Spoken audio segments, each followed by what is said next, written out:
Tinawag pa ako ni Harriet. Pero hindi na ako lumingon pa. Ilang customer, staff, o kung sino man sa PB ang nabangga ako sa labas pero wala akong pakialam. Sumakay agad ako sa kotse. Pagkasakay ko sa kotse, ay umukyok ako sa manibela at pinagsasapak yon habang patuloy na umiiyak. Ang tanga-tanga ko. Bakit ba ako naniwala na makakapagsimula kaming muli? Hindi naman niya talaga ako mahal. Ako lang naman itong bobong umasa na baka mabago at maayos ko ang lahat. Mia, tama na. Sigaw sa akin ni Alice, pero parang wala na akong control sa sarili ko. Lango-lango na ako sa alak. 1, 2, 3. Ilang oras na ba ako nandito sa bar ni Alice? Ininom ko yung alak sa shot glass at ibinato ulit yon. I would probably regret all of this and the morning pero wala na. Wala na talaga ako sa wisyo. Nagulat ako nang may humawak sa magkabilang braso ko at ihinarap ako. Blurry ng paningin ko, pero nakikilala ko pa din kung sino yon. Tumawa ako nang makita ang masama niyang tingin sa akin.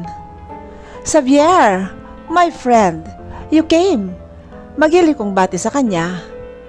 Mia, ano bang nangyayari sa'yo? Bakit ka ba naglalasing? Galit nitong sabi. Hindi ko mapigilan yung babaeng yan, Savi. Diyos ko, kung di ko lang kaibigan yan, ako nang sasapak sa kanya. Sabi ni Alice, kaya natawa ako. Umiling-iling ko pang sabi, sasaktan niyo din ba ako? Kayo na lang ang meron ako. Teka, Tara, uminom tayo sa beer. Sabi ko, itinaas ko pa yung shot glass, pero tiningnan niya lang yon, kaya ako na ulit ang uminom. Tatawagan ko na si Dylan. Alam ba niyang nandito ka? Sabi ni Savi at binunot yung phone niya sa bulsa. Lasing na nga ako pero pangalan pa lang niya ay nasasaktan ako. Dylan, sunduin mo na nga itong si Mia dito sa bar ni Alice. Nagwawala at lasing na. May Hindi na natapos na Xavier ang tawag niya kasi tinapik ko yung kamay niya at umiling. Are you calling my husband? Tanong ko. Nahihilo na talaga ako. Umiling ulit ako. Ay mali. Are you calling my soon-to-be ex-husband? Huwag mo siyang gambalain. May kisya na siya. At ako? Don't worry. Kaya ko ang sarili ko. Sabi ko, and then ininom ang alak. Naramdaman ko ang paninikip ng dibdib ko at alam kong paiyak na naman ako. Napasigaw ako ng malakas. Ayoko na! Ayoko na! Sigaw ko. Before I shoved the bottle of beers na nasa harapan ko, nagbagsakan sila at nabasag sa sahig. Bigla akong hinatak ni Xavier, palayo sa mga bubog. Mia, please, umayos ka na. I heard Alice beg. Maayos naman ako, Alicia. Pero alam mo anong hindi maayos? Yung puso ko, kasi durog na durog siya, into tiny little pieces. Sabi ko, at iminwestra pa yon sa daliri ko. Para akong mamamatay sa sakit. Parang ang hirap huminga. Simula nang malaman ko yung totoo. Pero ayos lang. Kasalanan ko naman. Mia, ano ba yon? Nag-aalala ding tanong ni Xavier. Umiling ako at bumitaw sa pagkakahawak niya. Uuwi na ako. Send my regards to Ate Rafi and Steven. Alice, bukas na tayo mag-usap sa mga babayaran ko dito. Sabi ko, at naglakad na ng pagyewang-gewang. Ramdam kong nakasunod sa akin si Xavier hanggang sa makalabas kami. Okay na ako, Savi. Sige na, umuwi ka na. Kaya ko na ang sarili ko. Sabi ko, sigurado ka? Tanong niya. Tumango ako at kinapa ang susi sa bag ko. At nang makuha ko yon, ay pinakita ko sa kanya. Yes, I can still drive. Sabi ko at naglakad na pero dahil nahihilo nga ako ay muntik na ako matumba. Nagulat na ako nang may sumalo sa akin. Mia, pagtawag niya sa akin sa mahinahong boses. Hindi ko pa siya nakikita ay kilala ko na naman ang boses niya. Kaya bumigat na naman ang pakiramdam ko. Mabilis akong tumayo at lumayo sa kanya. Lalapit sana siya sa akin. Oops! Huwag na huwag kang lalapit sa akin. Sabi ko sa kanya. Lasing na lasing ka na, Mia, sabi niya sa akin. So, ano kung lasing ako? Galit kong sagot. Mabilis na pumunta ang kamay ko sa mukha ko nang maramdaman kong may basang dumaloy doon. Shit naman, umiiyak na naman ako. Just let me take you home, sabi ni Dylan. No, hindi ko na kailangan ng tulong mo. Malinaw na sa akin ang lahat, Dylan. Na kaya ka bumalik kasi nga gusto mong gumanti sa akin sa pag-iwan ko sa'yo. Oh, ayan na, nakaganti ka na. Kaya pwede ba? Lubayan mo na ako at tumigil ka na sa pag-arte na mahalaga ako sa'yo. Muli kong sigaw. Hindi mo ako maiintindihan, Mia, sabi niya. Akala ko ba na you'll always choose me? Pero bakit sa panahon na kailangan ako, yung piliin mo, iba yung pinili mo? Bakit, Dylan? Tanong ko. Mia, magpa-sober ka muna, Xavier said, pero umiling ako. Alam kong pinipilit niyang bawasan ang tensyon sa pagitan namin. And now you want me out of your life? Fine, let me be. Sana nga magising ako na wala na lahat yung sakit. Sana paggising ko bukas, okay na ako. Sana pala na kontento na lang ako sa pagtingin sa iyo sa magazine and billboards, edi sana hindi ganito kasakit. Mia, tama na yan. Magpahatid ka na kay Dylan. Baka mamaya mapano ka pa niyan, sabi ni Xavier. Hindi ako natatakot na may mangyaring masama sa akin. Patay naman na ako eh. He just killed me today. Mapait kong sabi kay Dylan. Magsasalita sana siya pero nagring ang phone niya. At since hindi siya ganun kalayo, ay nakita kong si Keisha ang tumatawag, which made me feel worst. Nagsalit-salitan ang tingin niya sa akin at sa cellphone niya. Pero in the end, humakbang siya palayo para sagutin ang tawag. And that just proves to me na mas mahalaga at tuluyan na ngang nagwagi si Keisha kaysa sa akin. Nagsimula na namang magbagsakan ang luha ko. Kaya I took the opportunity at mabilis na sumakay sa kotse. I immediately lock it na makita kong papalapit sila. Mia, open the fucking door, sigaw ni Dylan sa labas, pero parang nabibingi na ako at gusto ko lang makalayo sa kanya. Kaya I started the car engine at pinaharurot yon. Habang nagmamaneho ay iyak lang ako ng iyak. Nagsisink in kasi lahat sa akin ang nangyari 9 years ago hanggang yung sakayanin ng umaga. Ang tanga-tanga ko to believe na babalikan talaga ako ni Dylan. Pero aaminin ko, hanggang kanina ay umaasa ako na babawiin lahat ni Dylan at sasabihin niyang ako yung mahal niya. Pero that is another stupidity. Napalingon ako sa side mirror ng kotse nang marinig kong may mag-beep at nang makita kong nakasunod sa akin ang kotse ni Dylan at Xavier, ay mas binilisan ko pang pagpapatakbo. Pakiramdam ko kasi ay nasusuffocate ako kapag nasa harap ko si Dylan at para bang hinihigop niya yung lakas ko. Ayoko, tama na. Dulot na din siguro ng kalasingan at pagiging emosyonal, ay nagulat ako nang may malakas na impact ang tumama sa kaliwa ko at dahil doon, ay tumilapon kung saan ang sinasakyan ko. Sobrang sakit ng katawan ko at sobrang nahihina ako. But before I close my eyes, nakita kong tumatakbo at halos maiyak-iyak na mukha ni Dylan. Itinaas ko ang kamay ko, trying to reach his face.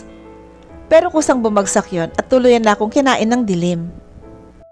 Dylan's points of view. Patuloy akong bumubusina para huminto si Mia sa pagdadrive. Halos manginig ang katawan ko dahil sa sobrang nervyos. Nakita ko na nakasunod din sa amin si Xavier. Pero mas nagulat ako nang mas binilisan pa ni Mia ang pagpapatakbo ng sasakyan niya. Damit Amelia, sigaw ko. I am a jerk, heartless, and not rightful for Mia. Hindi niya maintindihan at alam kong mas masasaktan lang siya kapag pinilit kong manatili siya sa tabi ko. May mga utang na dapat na pagbayaran ko at ang pagpapalaya kay Mia ang isa doon. Mas binilisan ko ang pagpapatakbo para sana mabutan siya. Pero I felt how my body started to feel nang may malakas na sasakyan ang bumangga sa sinasakyan ni Mia. Nakita kong tumilapon sa malayo ang kotse ni Mia nang bumangga ito sa isang sasakyan. Pinaharurot ko ang kotse ko at nang marating ko ang kinalalagyan ni Mia ay mabilis akong bumaba. Halos panawan din ako ng ulirat nang makita kong yupi-yupi ang kotse ni Mia. Mia! I shouted her name para bang nanunuyo ang labi ko as I see her looking at me. There's a blood all over her face. Nakita kong itinaas niya yung kamay niya na para bang tinatawag niya ako. Pero napahinto ako nang bumagsak ang kamay niya at tuluyan na siyang pumikit. Mia! Marahas kong hinatak ang pintuan kung nasaan siya, pero nahirapan ako dahil nayupi ito. Nung mabuksan ko ang pinto sa tulong ni Xavier, ay mabilis kong kinarga ang dugoang si Mia. Para ako nanghihina dahil parang wala na talaga siyang buhay. Sa kotse kami ni Xavier sumakay at siya ang nagmamaneho papuntang ospital. Please, prepare the operating room and tell Rafa na kailangan ko siya sa OR right away, sabi ni Xavier sa telepono. Wala pang 10 minuto ay nakarating na kami sa ospital kung saan ay nilapag ko ang walang malay na si Mia at mabilis na siyang ipinasok sa OR. Anong nangyari? Napatingin ako kay ate, nakasalukuyang nakapang surgery outfit na. Si Mia yun, hindi ba? Tumango si Xavier. Sige na babe, pauna ka na sa loob. Simulan mo na ang pag-asikaso kay Mia. Mag-aayos lang ako, Xavier said at hindi naman nag-atubili si ate na sumunod kay Mia. Tiningnan ako ni Xavier habang hinuhubad ang relo niya at singsing. Hindi ko alam kung anong nangyari dahilan, pero hanggang kailan masasaktan sa'yo si Mia? Hanggang kailan mo siya pahihirapan? May bakas ng sama ng loob sa tono ni Xavier. Alam ko naman na mas naging close sila ni Mia kaysa kami, kaya tanggap ko na masama ang loob niya sa akin. I sighed. Pakiramdam ko ay hindi ako makapag-isip hanggat hindi ko nasisigurado na okay siya. Please Xavier, iligtas mo lang si Mia. Hindi ko na siya guguluhin pa. Hindi ko na siya sasaktan ulit, sabi ko. Sa tingin mo ba, kapag nagising si Mia at tinapos mo ang lahat, hindi siya masasaktan? Ano bang nangyayari sa'yo, Dylan? Akala ko ba okay na kayo? Hindi mo na ba talaga mahal si Mia? Mahal ko siya. Mahal na mahal ko si Mia. Dahil simula nung una ko siyang makitang naghihintay sa labas ng gate para makapasok sa VU, alam ko sa sarili ko na siya agad yung babaeng nagugustuhin kong makasama habang buhay. Pero baka nga hindi kami para sa isa't isa. Baka kaya nasasaktan ko siya ng paulit-ulit kasi hindi naman talaga ako yung lalaking para sa kanya. And just like what she told me, dapat hinayaan ko na lang siyang malayo sa akin at hindi ko na pinilit na pakasalan siya. None of this would have happened if I weren't selfish. Mas pinili kong hindi sumagot dahil alam kong hahaba pa ang pakikipagdiskusyon ko kay Xavier. Sana lang tamang desisyon na pinipili mo. Dahil sisiguraduhin namin ni Rafa na hindi mo na talaga magugulo si Mia kapag nagkataon. Susubukan namin ang lahat ng makakaya namin para iligtas siya. She deserves to live and to be loved just like how she foolishly loved you, sabi nito. Bago ako tinalikuran, napaupo ako sa fence dito sa waiting area dahil para ako nanghihina. You all think I'm a jerk, but all I'm praying right now is ang mawala na siya sa panganib. Masamang tingin sa akin ni Alice habang nakaupo siya sa harapan ko. Mahigit na siyang 1 oras umiiyak. Tinawagan ko siya kanina nung makarating kami sa ospital. 6 na oras na sa operating room si Mia. At kahit isa man lang kay ate and Xavier, ay wala pang lumalabas. Ramdam ko na merong kakaiba bago ko siya iwan sa mall na para bang namamaalam siya sa akin. Kung alam ko lang sana, hinayaan ko na lang sana siyang magbasag ng baso sa barko. Sana, hindi nangyari ito, sabi ni Alice habang pinupunasan ang luha niya. Don't say things like that. Mia will be okay, sabi ko. She should be. At dapat pag naging okay siya, makahanap siya ng lalaking tatratuhin siya ng maayos. Alam mo bang nag-quit siya sa gymnastic para lang sa'yo? Napatingin ako kay Alice dahil sa sinabi niya. Kaya ba hindi na madalas umaalis ng bahay si Mia? We all know how much she loves gymnastic. Konting-konti na nga lang at magiging world champion na siya sa larangan na yon.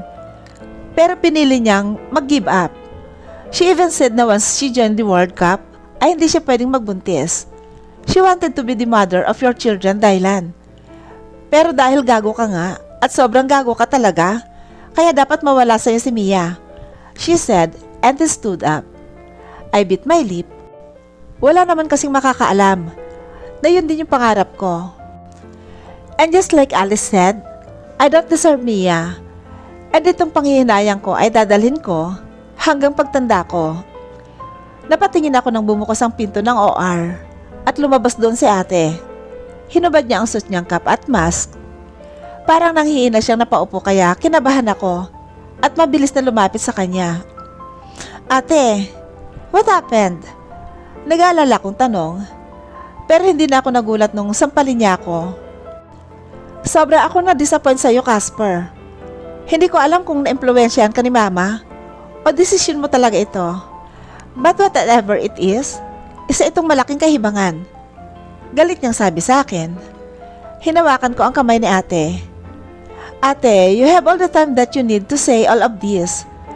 But you can tell me, anong kondisyon ni Mia? Kinakabahan kong tanong.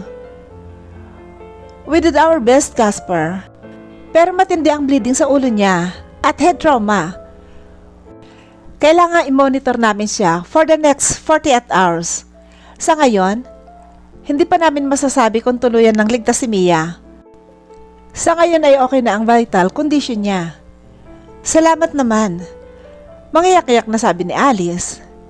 Kahit papaano ay nabawasan ang kaba ko, pero nandun pa rin ang malakas na kaba at takot sa puso ko. Mabilis na dumaan ang mga araw na naging linggo hanggang sa naging buwan.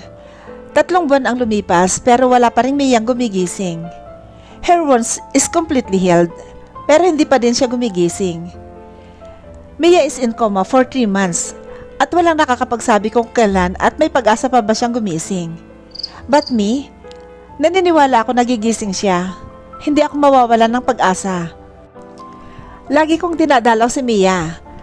Dahil aside sa utos ni Ate Rafi, nakausapin namin siya lagi para mamotivate gumising ay parang hindi ako mapapakali hanggat hindi ko nakikitang dumidilat siya. Itutuloy ko pa din ang pangako ko. Alam ko sa sarili ko na sobra na ang nagawa ko sa kanya. I don't want her to suffer too much because of me. Someday, kapag may chance siguro, malalaman niya din kung bakit ko siya piniling iwan. At sigurado ako kapag nangyari yon, masaya na siya sa piling ng iba at pipilitin ko na lang din na maging masaya para sa kanya. Papunta ako sa ospital ngayon. Bitbit yung bulaklak na ilalagay ko sa vase na nasa tabi ng kama niya. Gusto ko kasi paggising niya ay fresh na bulaklak ang makikita niya. Nasa hallway pa lang ako, pero dinig ko ang ingay na para bang nagtatawanan sa loob ng kwarto ni Mia. Kaya mabilis akong pumasok doon. I was froze nang makita ko na nakaupo at gising na si Mia. Napangiti ako dahil parang wala lang nangyari. Dahilan, dumating ka na pala. Pagbati sa akin ni ate. Dahil doon ay napatingin sa akin si Mia at para akong pinagpawisan ng malamig na magtamang paningin namin. Pakiramdam ko ay malulusaw ako nang mabilis na gumuhit sa labi niya ang matamis ng ngiti. I can't help but smile back. Lalapit na sana ako nang magsalita siya. Sino siya? Magkakilala din ba kami? At para akong napako sa kinatatayuan ko. Did she just ask who I am? Nagulat ako nang mabilis akong hatakin ni ate palabas ng kwarto at parang gusto kong maiyak doon sa harapan niya. Pero pinigilan ko. Anong meron ate? Anong nangyayari? Bakit tinatanong niya kung sino ako? Ate, answer me. Nagpapanik kong tanong sa kanya. Huminga si ate at tinapang balikat ko. Selective amnesia, sabi niya. Ano? Confused kong tanong. Due to her head trauma, Mia currently have a selective amnesia kung saan merong mga tao na hindi niya maalala. At ikaw yon. I almost lost my balance nung sinabi ni ate yon. Ganon talaga. Dahil maaaring iniisip ko niya lagi. At alam naman natin na bago ang aksidente, ay masamang-masama ang loob niya sa'yo. Mabigat na ang paghinga ko dahil parang hindi matanggap at maproseso ng utak ko ang lahat. Dylan, I'm sorry, pero malaki ang chance na hindi ka na maalala pa kahit kailan ni Mia. Napapikit ako at napahawak sa sentido ko. Yumuko lang ako dahil parang mas mabigat ang pakiramdam ko. Nagkita ulit kami. She even smiled at me, just like the first time I met her. Pero sa pagkakataong ito, Kilala na niya ako pero tuluyan ang nakalimutan. Siguro, tama na din ito para maibsan niya lahat ang sakit na dinulot ko. Yes, Mia, forget about me. Forget about us. Dylan's points of view. Kisha, huminahon ka. Sabi ko dito at dahan-dahan siyang inuupo sa couch. Pero napakahigpit ng kapit niya. I signaled her psychiatrist not to come closer. Yet, dahil mas magwawala lang siya kapag dumikit ang mga ito. Dylan, she called me and she started crying again. Huwag mo akong iiwan ha? Tumango na lang ako. Kailangan mong magpagaling agad, Kisha. Sabi ko, habang hawak-hawak ko ang pisngi niya. Bakit? Ayaw mo na ba akong alagaan? Sabi niya at mas sinigpitan ang hawak niya sa akin. Kaya umiling ako. I told you, don't think too much. Sabi ko sa kanya. Paano hindi ako mag-iisip? Kung nandyan lang si Mia sa paligid, paano ko sumama ka sa kanya? That's impossible. She doesn't even remember me. Magpahinga ka na. Sabi ko, and I tried to smile pero pakiramdam ko ay walang-wala na akong gana. Kung iiwan mo ako, magpapakamatay ako, Dylan. Hindi ako nagbibiro. Napabuntong hinanga ako and then asked her psychiatrist to come over. Kung saan ay mabilisan siyang tinurukan ng pampatulog. Hinigpitan ko ang hawak ko sa kanya dahil nagwawala pa rin siya. Thank you, Mr. Pendleton. Sobrang dinadanas ni Kisha dahil sa pagkamatay ng mami niya. Mabuti na lang at nandito ka. Sabi ng manggagamot na tumitingin sa kanya. Marami akong bagay na dapat isakripisyo para lang mabayaran ang mga utang ko sa kanya. Sabi ko at lumabas na. Eksaktong paglabas ko ng unit ni Kisha, ay nakasalubong ko si mami. Kumusta si Kisha, anak? Malambing niyang tanong sa akin. I don't get it, ma. Bakit kapag kay Kisha ganyan ka? Pero si Mia na siyang asawa ko? Hindi ko na natuloy yung sinasabi ko at huminga na lang ng malalim. Aalis na ako. Napatingin ako ng hawakan ako ni mami. I'm telling you, Dylan, hiwalayan mo na yung babaeng yan. Kailangan ka ni Kisha. Alam mo naman ang utang na loob mo sa kanya, hindi ba? Ipapaalala ko lang sa'yo na halos magpakamatay ko nung iwan ka ni Mia. Pero sinong nandoon? Hindi ba si Kisha? Now that she's suffering, dapat lang naman natili ka sa tabi niya at iwan na si Mia. Hinawakan ko yung kamay ni mami at pinabitaw yon sa pagkakahawak sa akin. Hindi na ako naalala ni Mia. I bitterly said. My mom eyes widened. Anong ibig mong sabihin? Na-aksidente siya. Nung araw na pinili kong iwanan siya because you said, may mga pagkakautang akong dapat bayaran sa kanya. Done for me. And guess what, Mom? Amelia have selective amnesia now. Son, I didn't know. Mom tried to touch me pero umiwas ako. The damage has been done. Sabi ko, bago naglakad palayo. 2 buwan nang lumipas nang makalabas si Mia sa ospital at tumatakbo ako ngayon papasok sa airport. Mia is leaving. She is really leaving me. Mia! I called her. Nasawa kasi makita ko siya sa kakaikot sa airport. Tiningnan niya ako. Nakatayo siya habang hawak ang plane ticket sa isang kamay at sa kabilang kamay naman ay yung maleta niya. She smiled at me and waved. Dylan? She called me. Kaya hindi ko na napigilan ang sarili ko at tinakbo yung distansya sa pagitan naming dalawa. I hugged her so tight dahil alam ko sa pagkakataong ito, tuluyan na siyang mawawala sa akin. Naramdaman kong namamasa na ang aking mga mata, kaya pinigilan ko yung sarili ko na umiyak. Ilang minuto ko yata siyang yakap, bago ako bumitaw. She's looking at me weirdly. It's killing me how you look at me right now. I said, Bakit? Is this not the way how I look at you before? Confused niyang tanong. Umiling ako. Huminga ako ng malalim. Then touch her hair. Mas okay na hindi mo na maalala. Sabi ko, hindi kita maintindihan, Dylan. I kept asking them about you pero walang gustong sumagot ng tanong ko. Sino ka ba talaga sa buhay ko? She bit her lip. Hindi ko alam pero ang bigat ng loob ko. Habang nasa harap kita ngayon, nagbagsakan ng luha niya. Pinunasan ko ang luha sa kanyang mga mata. Mia, believe me, mas okay na hindi mo na ako maalala. Kalimutan mo na ako. Huminga ako ng malalim dahil nasasaktan ako. Kalimutan mo na tayo. Calling flight, bound to New York, please. Go to your designated boarding site. Napapikit ako ng tuluyan ng bumitaw sa pagkakahawak ko si Mia. Naririnig ko ang paghakbang niya papalayo sa akin. When I look at her, kahit na malayo siya ay nakatingin pa din kami sa isa't isa. Gusto ko sanang lumuhod at pigilan siyang umalis. Pero tama na lahat ang sakit na idinulot ko sa kanya. Pangako Dylan, hindi na kita pipiliting alalahanin pa. Sabi niya, baka party ka nga na nakaraan ko na dapat nang mabaon sa limot. She added then she smiled at me weakly. Paalam. May mga taong pinagtagpo at pagtatagpuin pa ulit ng tadhana at isipin nila na sign na yon na sila na para sa isa't isa. Pero hindi pa din pala.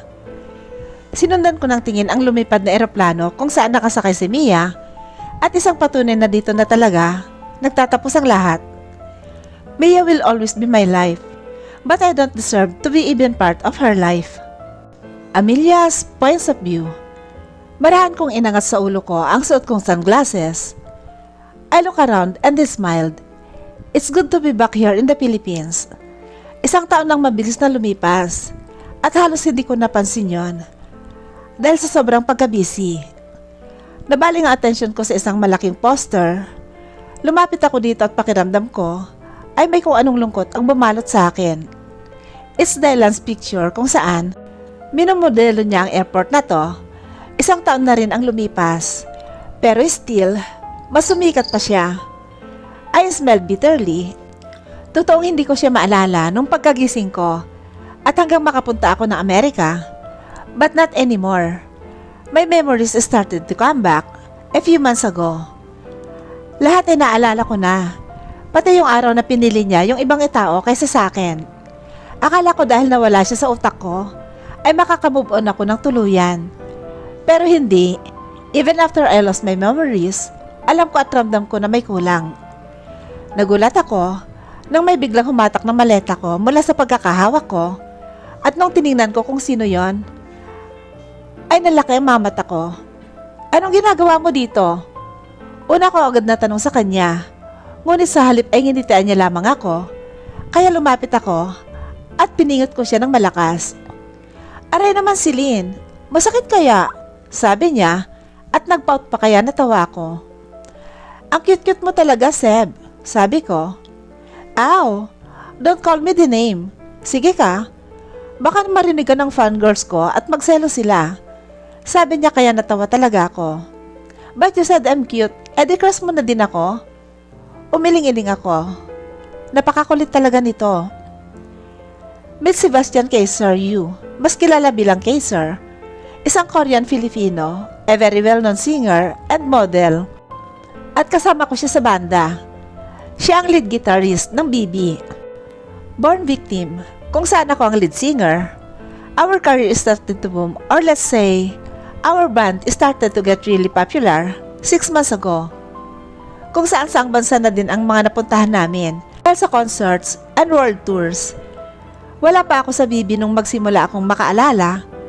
I was so miserable to the point na para bang ayaw ko na talagang magpatuloy sa buhay.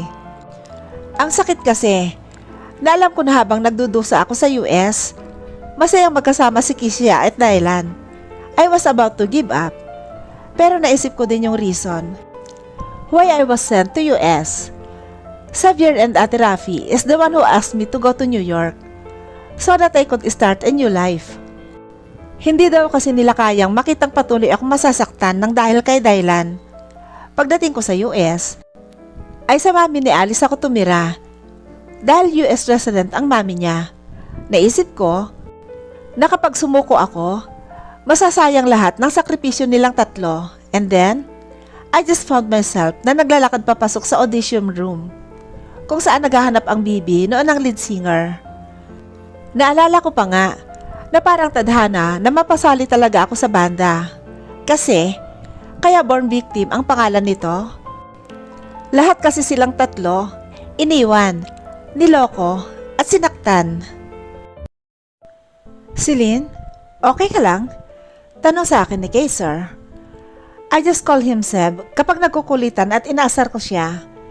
Iniisip mo siguro yung ex-husband mo, no? He added kaya inirapan ko siya. They all know the story kung bakit ako napadpad sa US. Ba't hindi nila kilala kung sino ba yung guy sa buhay ko? Tigilan mo ako, Kaiser. At saka bakit nandito ka na din? Ang sabi sa akin ni Alice, 2 days kang mali late. Sabi ko, by the way, pinsan ni Alice si Kaiser. Joke lang naman. Naisip ko na sumunod na agad since mabilis matapos yung dapat na gagawin ko. Oh, grabe. Ang tagal kong hindi nakauwi ng Pinas. Ipapakilala kita sa mami ko para maparedy niya agad ang kasal natin. Pangungunit nito sa akin. Halika na nga. Baka nag-aantay na sila sa atin sa labas. Sabi ko, hindi ko siniseryoso yung sinasabi ni Kaiser. Dahil alam kong biro lang naman yon, hindi pa din naman ako nakaka-move on kay Dylan. Kaya walang point na magsinungaling ako sa sarili ko. Malapit na kami sa exit nang makita ko yung dalawa pa naming kabanda. Nauna sila sa amin ni Kaiser umuwi ng Pinas. Nakita kong kumaway si Pierce sa amin. Aiden Pierce, the seryoso type ng grupo. Siya ang drummer ng BB at parang kuya naming lahat. Dahil siya na yata ang pinakamature sa aming apat. Napatingin naman ako sa lalaking kumakaripas ang takbo, palapit sa akin. Mia, tawag niya sa akin. Bago ako inakbayan at sinubukang guluhin ang buhok ko. Pero umiwas ako. Isa, Lance, pagbabanta ko sa kanya, kaya nginitian niya lang ako. Lance Nathaniel ang pinakamakulit ng grupo. Isip bata, but womanizer. Siyang bahala sa pagkikeyboard sa banda. Bakit ang tagal niyong lumabas? At saka bakit nandito ka na, Kaiser? Pierce asked. Namiss mo ba ako, tol? Nababakla ka na, no? Panginis ni Kaiser kay Pierce. At hawakan niya pa sana ito, kaso tinapik na siya agad ni Pierce. Ouch! You just hurted my feelings. Nagtawanan na lang kami dahil sa kabaliwan ng isang ito. Ano na? Bakit nandito pa din kayo? Diyos ko, kayo talaga. Wala kayong ginawa kundi stressan ako. Napalingon kami sa dumating at si Manager Hana pala ito. Hi Manager, sabay-sabay yung naming bati dito. Bilisan nyo na, ang dami ng fans sa labas. Mahihirapan kayong makarating sa unang event nyo dito sa bansa. Napakatitigas talaga ng ulo nyo. Manager added, kaya nagtinginan lang kaming apat. Ikaw kasi, sabay-sabay pa naming sabi at nagturuan pa kami sa isa't isa. Nagturuan pa talaga kayo. Bilis na! Sumunod na kayo sa security, sabi ni manager at humawak pa sa sentido niya. Si Kaiser talaga may kasalanan eh, sabi ni Lance. Anong ako? Ito kayang si Celine yun. Ani Kaiser. At bakit ako? Nakasimangot kong tanong dito. Magsitigil na daw, sabi, di ba? Pierce interrupted us. Dahil kahit naglalakad kami, ay nagsisisihan pa kaming tatlo. Malapit na kami sa exit ng... Nandiyan na ang BB. Sigaw nung isang fan kaya nagtilian na yung mga iba pa. At nanlaki mata ko na makita ko yung dami ng tao na nag-aabang sa amin. Born victim, we love you, BB. Nahirapan kaming makadaan dahil mayat mayang may humihila sa amin at halos maglak na ang pangako kakangiti sa kanila. Mia, ang ganda mo talaga sa personal. My gosh, nakita niyo ba yung kinindatan ako ni Lance? Kaiser, ang gwapo mo, sobra. Pakis naman, Pierce. Mabuti na lang din at may dumating na karagdagang security. Kaya nakalagpas kami sa dami ng fans na yon hanggang makasakay kami sa van namin. Grabe, feeling ko na-rape ako. Pag-inarte agad ni Kaiser. Parang ikaw nga yung mukhang rapist eh. Pang-aasar ni Pierce dito. Ang sama mo talaga sa akin, Papa Pierce. Nagbabakla-baklaan pang boses ni Kaiser. Mia, ilipat na lang kaya tayo ng kotse. Ang ingay ng mga ito, sabi ni Lance na nakasimangot. I just smirk at binuksan yung bottle of water. na nakaready na para sa amin. Ininom ko yon. Mahabang-habang araw pa to. Ang unang first appearance namin dito sa bansa ay sa isang magazine lunch kung saan guest ang Bibi.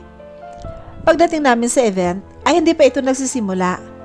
Kaya sinimulan na kaming ayusan sa isa sa mga rooms dito. Halos isang oras lamang ay dinig na namin ang ingay sa labas. Mukhang maraming fans ang nandito. Imposible namang fans namin sila. Dahil surprise guesting ito. Popular ba talaga yung magazine? O yung model? Hoy kay sir, alam mo ba yung name ng... Itatanong ko sana kung ano yung name ng magazine. Kaso pumasok yung isang staff at sinasabing oras na para lumabas kami. Hindi na ako nagulat nang tumayo at lumapit sa akin si Kaiser. At siya mismo ang nagkabit ng headset sa isa sa mga tenga ko. Isa itong way para hindi ako mawala sa focus at tono. Thanks, sabi ko. And he just smiled at me. Lance, Pierce, halina kayo. Pagtawag ko sa dalawa, kaya nagtayuan ng mga to at sumunod sa amin sa labas.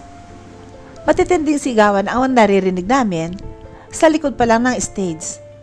And before we start our magazine lunch, we are delighted to announce that one of the world's most trending band is here to perform for us. Everyone, please welcome the Born Big Team. Masiglang pag-anunsyo ng MC. Kaya lumabas na kami. Masigabong palakpakan at tila nagkikislapan ang paligid dahil sa mga pagkuha ng litrato ng mga media ang sumalubong sa amin. Nagpunta na kami sa kanya-kanya kaming pwesto at ako'y nanatili sa gitna. I held the microphone and was preparing to start singing ng I felt my body stiffen nang magtamang mata namin. He's looking at me intently na para bang minememorize niya ang mukha ko. Dylan Casper Pendleton is now sitting in front of me, watching me from the stage. Bakit ba hindi ko naisip na malaki ang chance na siya ang cover ng magazine na ilo-launch? Kaya ganito kadami ang tao ngayon. Pakiramdam ko ay nahihigop ang lakas ko at para bang gusto kong maiyak dahil makalipas ang isang taon. Yung taong iniwan ako ay nasa harap ko na. Yung taong iniwan na ako pero patuloy pa din na tinitibok ng puso ko. Nagulat ako at napatingin ng may humawak sa akin. Doon lamang naputol ang pagtitigan namin ni Dylan. Nilingan ko si Kaiser. Na muli pa lang ikinabit ang headset sa tenga ko dahil nahulog ito. Are you ready? Tanong niya sa akin. Kaya tumango ako at ngumiti. Philippines, are you ready for the Born Big Team? Narinig kong sigaw ni Pierce. Sa mikropono, ito ang hudyat na magsisimula na kami. By that question, the crowd started to go crazy and wild. Pinigilan ko ang sarili ko na tingnan si Dylan dahil nawawala ang atensyon ko sa gagawin namin. Focus, Mia. Hindi ba sinabi niya nang kalimutan mo na siya? Kaya mag-focus ka. Pero shit, dahil nasa harapan ko lang siya ay nakikita ko pa din siya. At ang mga titig niya sa akin ay, Kinuha ko ang mic nang marinig ko magsimula na sila sa pagtugtog. Kahit ayoko sana siyang titigan, pero I just found myself looking back at him. The crowd is cheering as I end the song at mabilis akong nagbawi ng tingin at tumalikod dahil pakiramdam ko ay maiiyak ako. Isang taon na, Mia. Pero ganito ka pa din? Ano ka ba? Masaya na siya. Dapat masaya ka na din. Pagbaba ko mula sa backstage, ay nagulat ako na makita ko si Dylan na naka-cross arms sa isang gilid. Mia, he called me, at pakiramdam ko ay parang lalabas ang puso ko sa kaba. Humakbang siya papalapit sa akin at halos pigilin ko ang paghinga ko. Haakbang pa sana siya. Kaso humakbang ako palayo. Ayoko nang maging tanga ulit. Bakit ka nandito? Tanong ko. Gusto lang kitang makausap, sabi niya. Kaya napatingin ako sa kanya at hindi ko mawari pero I can see longing in his eyes. Ano-ano ang naiisip mo, Mia? Imposibleng mamiss ka niya, sabi ko sa sarili ko. Para saan pa at mag-uusap tayo? Wala akong makitang dahilan. Alam ko na okay ka na at masaya na kayo ni Kisha. And I just want you to know na masaya ako para sa inyo. Tuloy-tuloy kong sabi. Nakakaalala ka na? Tanong niya. I smiled at him bitterly. Naalala ko ng lahat, Dylan. Lahat-lahat. Sagot ko. Mia, I want you to know na hindi ko gustong... Nagulat ako at maski si Dylan nang may umakbay sa akin at mabilis akong hinalikan sa pisngi. Excuse me, pare, pero hihiramin ko sana itong girlfriend ko, sabi ni Kaiser pagkatapos niya akong halikan sa pisngi. Magsasalita pa sana ako pero parang sa sariling sistema ko ay walang lumabas na salita. Nagsalit-salitan ng tingin sa amin ni Dylan. Sure, sabi ni Dylan bago ako tiningnan at nilampasan. Hinabol ko pa siya ng tingin at bago pa siya tuluyang lumabas ay nagtamang paningin namin at kahit gusto kong sabihin ang lahat sa kanya ay wala na ding sense yun. Nauna siyang nagbawi ng tingin at umalis. Sabi mo, kalimutan kita hindi ba? Pero kahit anong pilit ko, habang buhay ka na yatang nasa puso ko. At ang pagmamahal kong ito ang siyang magpapatuloy na magbibigay ng sakit sa akin. Hindi ko pa talaga siya nakakalimutan at patuloy ko pa ding minamahal ang isang Dylan. Sa pag-alis ko noon, hindi ko man nabago ang laman ng puso ko. Nahanap ko naman ang sarili ko. Alam ko, na darating ang panahon at tuluyan ko na din siyang makakalimutan at muling magmamahal pero sa tamang tao na. Mia's points of view. Nagising ako dahil sa katok mula sa pintuan ng unit ko. Kahit ayoko pang bumangon, dahil ginabi kami sa mga guesting at performances, kagabay mukhang hindi titigil itong katok ng katok sa pinto ko. Tiningnan ko ang sarili ko nang mapadaan ako sa salamin. Okay naman, at walang panis na laway o muta. Nakapajama at t-shirt naman ako. Kaya pumunta na ako para pagbuksan kung sino mang nilalang itong umiistorbo ng tulog ko. Pagbukas ko ng pinto ay hindi na ako nagulat. Hi Celine, sabay pa nilang bati. Sino pa ba? E di itong tatlong mokong na ito, si Pierce, Lance at Kaiser. Teka, ang aga-aga pa, tanong ko, pero parang baliwala lang dahil itong si Pierce ay pumasok na sa unit ko. Mia, anong breakfast? Pierce asked habang papasok. Ano?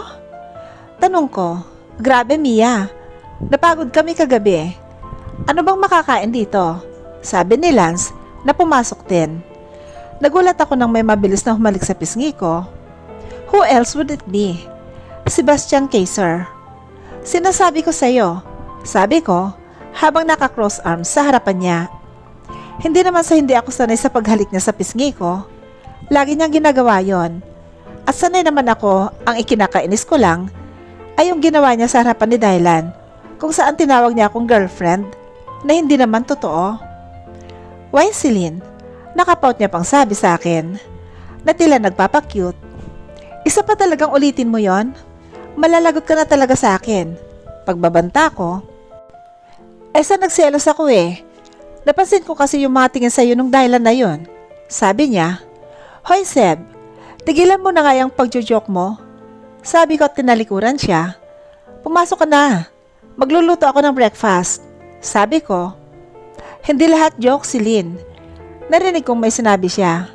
Pero hindi ko na naintindihan, kaya hindi ko na lang pinansin. At ipinagpatuloy ang paglalakad papunta sa kusina kung nasaan si Pierce at Lance. Nakita ko namang nakasunod sa akin si Kaiser. Sanay naman ako na nagluluto para sa kanila. Dahil sa isang condominium lang kami nakatira. Pero iba-ibang unit. Isang linggo na kami dito sa Pinas. Alam nyo kayong tatlo? Hindi ako chef o nanay nyo para maging tagapagluto ng breakfast nyo. Lead singer nyo ako, sabi ko at binuksan ang ref. Pero ikaw lang ang babae sa grupo na marunong magluto sa amin. Sabi ni Lance. Ako? Marunong ako magluto, sabi ni Kaiser, kaya nagtawanan kami. Please lang Kaiser, huwag mo na ipaalala na muntik ng atakihin si manager. Dahil akala talaga namin nasusunog ang unit mo. Yun pala, nasunog yung niluluto mo, sabi ni Pierce, kaya mas nagtawanan kami. Sumimangot lang si Kaiser. Huwag ka nang sumimangot. Anong gusto mong ulamin? I asked Kaiser. Mabilis naman itong ngumiti. Love mo talaga ako, Celine. Kahit ano, basta niluto mo. Sabi niya, kaya tumango na lang ako. Bakit ganon? Bakit siya tinatanong mo? Ang unfair, Mia, sabi ni Lance at sumimangot din. Umiling-iling lang si Pierce. Basta ako, Mia, gutom na ako, sabi pa niya. Che, sige na. Doon niyo na ako hintayin sa dining room. Magsilayas kayo dahil parang hindi ako makakapagluto ng maayos. Pagsusungit ko, yes ma'am, sabi pa ni Lance at sumaludo. Fried rice, Mia, sabi ni Pierce at sumunod na kay Lance papunta sa dining room. Kinuha ko yung chopping board at kutsilyo at nagsisimula ng maghiwa ng mapansin kong, Hoy kay sir, ano pang ginagawa mo dito? Ouch! Sabi ko, dahil nahiwa ko ang daliri ko. Nawalang atensyon ko dahil napatingin ako sa lalaking ito. Shit! He cursed at tumayo para lumapit sa akin. Nakita kong dumudugo ang daliri ko pero alam kong maliit lang naman ang sugat nun. Nagbalinga-linga ako para maghanap sana ng tissue. Pero nagulat ako nang hawakan ni Kaiser ang daliri ko and then, isinubo niya yung wounded na daliri ko. And in that moment, parang may kung ano sa akin at pakiramdam ko ay nag-init ang mga pisngi ko. Nag-iwas ako ng tingin habang parang sinisip-sip niya yung dugo mula sa daliri ko at dahil doon ay nakita ko na yung tissue at mabilis na hinablot yun pati na din ang daliri ko at mabilis na binalot yun. Bakit ganon? Pakiramdam ko ang awkward. Kinikilig ka ba, Celine? Tanong niya kaya napatingin akong bigla sa kanya. Para ka kasing kamati sa sobrang pula mo ngayon. Tumahimik ka kay sir. Kaya ako ganito dahil masakit ang mahiwa. Sabi ko, talaga? Akala ko crush mo na din ako eh. Sabi niya at tumawa pa. Hindi mo ako talaga titigilan? Sige, hindi na ako magluluto ng breakfast. Bahala ka dyan. Sabi ko at lalagpasan na sana siya nang hilahin niya ako pabalik. When Kaiser pulled me ay sumobrang lapit namin sa isa't isa. Napalunok ako dahil parang bumilis ang tibok ng puso ko nang tumitig siya sa akin. He smiled at me. I'm just kidding. Sige na, magluto ka na. Susunod na ako kila Pierce. Pero mag-iingat ka ha, sabi niya. Kaya tumango ako. He let go of me, kaya nakahinga ako ng maayos. He tapped my head and then, lumabas na ng kusina kaya umiling-iling ako. So what was that, Mia? Kesa kung ano-anong isipin mo ay magsimula ka na magluto. Grabe, Mia, ang sarap nito, sabi ni Lance. Fine arts ang course mo, diba? At hindi culinary. Pero ang sarap talaga nito. Mas masarap to kaysa sa mga buffet eh. Swerte talaga magiging asawa mo, ani Lance. So, swerte pala ako? Kaiser said. Shut up, dude. Sabay na sabi ni Lance at Pierce, kaya nagtawanan kami. Tigil-tigilan nyo ng pambobola sa akin. Alam ko naman na kaya kayo ganyan kasi ako lagi ang pinagluluto niya ng breakfast. Sabi ko, sasagot pa sana sila kaso may nag-doorbell. Kaya tumayo na ako para pagbuksan yon. Manager, pagbati ko kay Manager Hana. Good morning, Mia. Nandito ba yung 3 eglot? She asked me kaya tumango ako. I knew it. Ginagawa nilang restaurant tong unit mo pag umaga. Dugtong niya bago pumasok at tumuloy na sa dining area. Kaya sumunod ako. Good morning, Manager. Bati ng 3. Kayong 3, gusto niyo bang kumuha na ako ng yaya? Para hindi niyo laging inaabala itong si Mia para magluto? Tanong ni Manager. Umiling yung 3. No way, Manager. Kaiser said at humalikip-kip pa.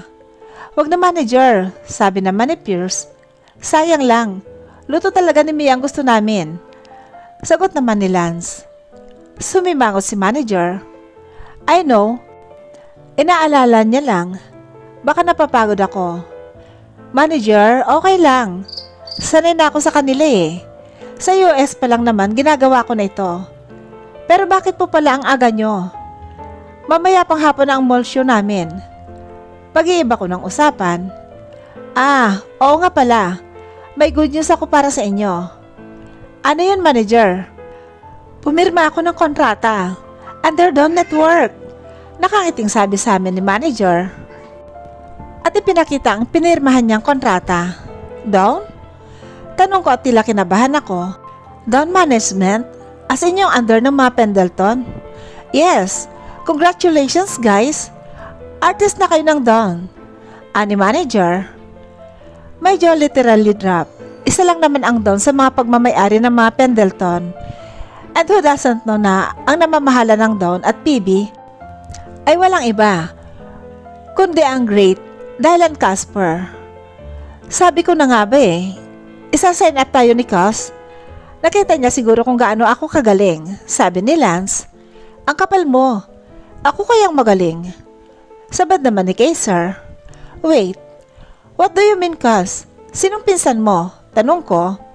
Hindi na talaga maalis ang kaba sa puso ko. Who else? Si Dylan? Pinsan ko yon. Hindi lang talaga kami mahilig mag-usap. Pero close kami, sabi ni Lance at sumubo pa ulit. Seryoso ka ba dyan? Pinsan mo talaga siya? Alam ko na may mga pinsan si Dylan pero hindi ko talaga nakilala si Lance. Oo nga, kaso sa US kami nakatira. Kaya nga nung tumira sa US si Dylan, mas naging close ko siya. At saka maniwala ka man o hindi, pinsan ko siya.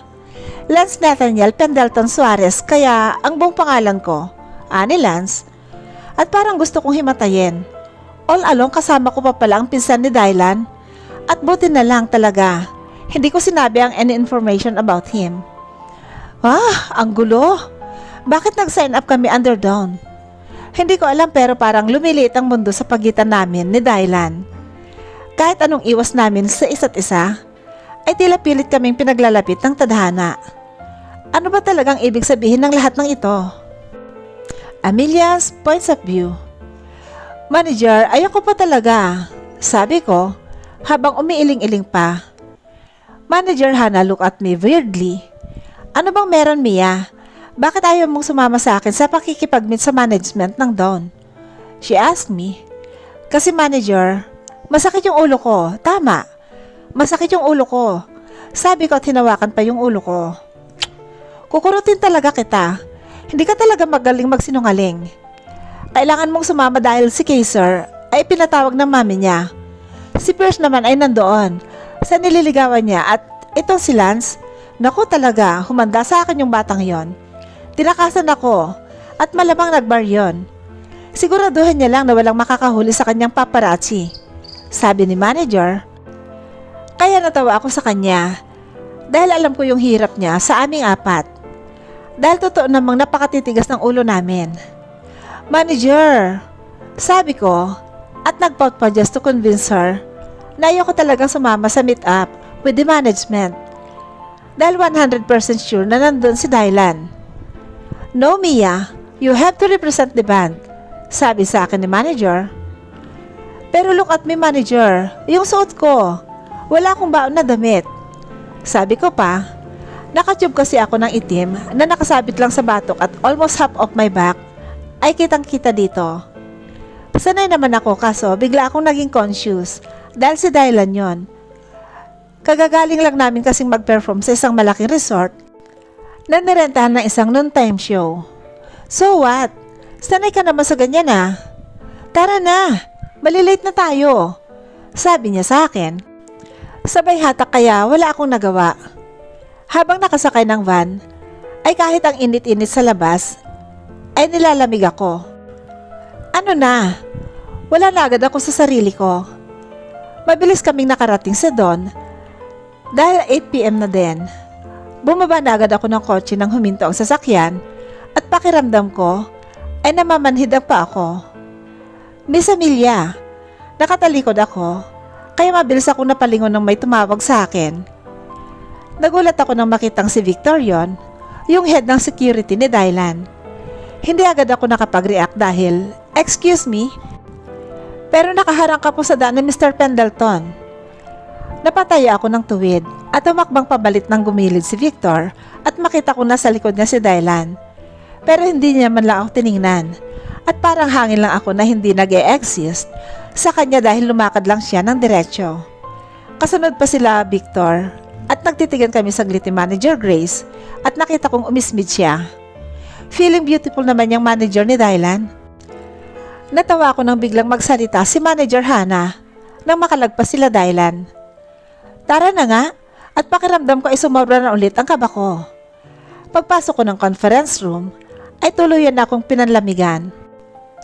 Naka-expose kasi ang likod ko dahil sa suot ko. At bukod doon ay malamig talaga ang room dahil napakalakas ng aircon. At isa pa, nandito si Dylan. Hi! Welcome! Pagbati sa amin ng isang babaeng sa tingin ko ay nasa mid-40s. I'm Denise. Ako ang VP ng Down at tumatay yung chairman kapag busy ito si Dylan. She smiled at me. Ramdam kong mabait siya. Hi, I'm Hannah Fernandez. Ako ang manager ng Born Victim. Pagpapakilala ni manager and then, nag-shake hands sila. Amelia Celine Torres. Pagpapakilala ko and then, nakipag-shake hands din siya sa akin. Kilala kita. Nakangiting sabi ni Denise, kaya napatingin ako. You know me? Hindi ko naiwasang itanong. Oo naman, you are one of the most desired singer in the industry. Mia with the voice of an angel. Sabi niya kaya nakahinga ako ng maluwag. And this is Dylan. I know you know him cause he is quite popular. Itinuro niya si Dylan na nagtaas lang ng kamay. He's busy tapping his pen on the desk. Mukhang wala siya sa mood. Shall we sit? Para madiscuss na natin ang about sa contract. Denise said, as she led the way to our seat. At sa kamalas-malasan, katapat ko pa talaga si Dylan. So, since you are under the management of Dawn, your schedule will be handled by us, but we will always discuss it with your manager. Why did we sign them up? Nagulat kami nang biglang magsalita si Dylan at hindi ko napigilan na mapataas ang kilay ko. Dylan, remember sila yung banda with your cousin na si Lance. And I know how good they are, so I decided na i-sign up sila. Ane Denise? Hindi pwede. Sabi niya kaya na ikuyom ko ang palad ko. What's this? What's with the attitude? That's right. Paano tayo makakasiguro na magiging asset nga ng banda nila sa company? Pagsali ni Manager Grace. Well, you can check kahit through online how popular ang mga alaga ko. Hindi lang dito sa Pinas. Sabi ni Manager Hannah. Totoo ba? Then nasaan ang iba? You just brought the lead singer. Baka siya pa nga lang ay hindi na kayang dalhin ang sarili niya without her bandmates, sabi ni Manager Grace. This is not true. Kaya ko ang sarili ko. Hindi ko na napigilan ang sarili ko. Tiningnan ko si Dylan na nakatingin lang din sa akin ng diretsyo. Hindi ko mabasa ang facial expression niya. Wait, what's this? Nakapirma na kami ng kontrata. May party na nga, diba? For this na ongoing na ngayon. Sabat ni Manager Hannah. At may party na pala. Ano pang inaarte ng dalawang to? We just wanna check ang ability ng banda through its lead singer. Baka naman hindi siya ganoon kagaling. Sabi pa ni Manager Grace na kumikibit-kibit balikat pa. Nakaka-trigger talaga siya. Pasalamat talaga siya hindi ako sumasagot sa mga menopausal. Matatanda pala. I just wanna know how good she is. If she is good then, I also wanna know if she has plan on leaving. Yung maiiwan na lang, Dylan said, kaya tinitigan ko na talaga siya. Gusto ko nang ihampas sa kanya itong heels ko. I will only leave if there is a valid reason. Iwanan ko lang ang isang kumpanya o tao kung maalam ko namang maglolokohan lang kami. Mapait kong sabi. Mahirap para sa akin ang mga binibitiwan kong salita. At emotional talaga ako pagdating kay Dylan. Okay. This is going nowhere. Kung ability lang naman ni Mia, sure. Then Mia, show them. Sabi ni Manager Hannah, kaya napatingin ako dito. Ano? Pakakantahin niya ako? Nabasa niya siguro ang nasa isip ko, kaya tumango-tango siya. Tumayo siya at kinuha ang gitara na nasa isa sa mga staff namin na nasa likod lang din namin. She handed me the guitar and smiled at me proudly. Kaya tumango na lang ako. Just so you know, hindi lahat ng nang-iiwan ay gusto talagang maiwanan. Minsan yun na lang din kasi yung way nila. Dahil alam nilang hindi na masaya sa piling nila yung taong mahal nila. So anong only way? That is to let them go. Sabi ko. And I started strumming the guitar. Alam ko namang si Keisha talaga ang gusto niya makasama. Kaya nga niya ako pinaalis sa bahay niya. Pero lintik naman. Para naman kaming rubber band na kahit na anong banat o paglayuin, bumabalik pa din kami at ito, nandito na naman ako sa mundo niya. Mia, are you okay? You're crying. Puna ni Manager Hannah sa akin. Mabilis na lumapat ang kamay ko sa pisngi ko at naramdaman kong basa na yon. Kaya mabilis kong pinunasan ng mga taksil kong luha. I tried to fake a laugh. Ano kasi? Ano ba yan? Manager, bakit naman kasi ang ganda ng kantang ito? At ito pa yung pinili mong ipa-cover sa amin for this week? Haha, masyado nakakaiyak. Naiyak tuloy ako, sabi ko. Ganun ba? Ang ganda kasi nung kanta. Bagay na bagay sa boses mo.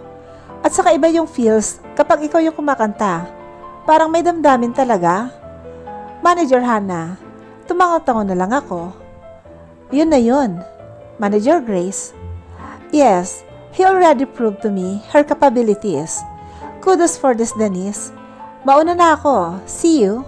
Sabi ni Dylan at tumayo na. Pasimple ko siyang tiningnan pero hindi naman siya tumingin sa akin hanggang makalabas ako. Pumalakpak naman si Denise. Grabe, ang galing-galing mo, Mia. No wonder kung bakit ikaw ang lead singer ng BB. I can't imagine na iba yung boses mo. Sobrang nakaka-relax. Sabi ni Denise. Nakita kong sumimangot si Manager Grace. Bakit din na lang ito sumunod sa alaga niya? Salamat, sagot ko.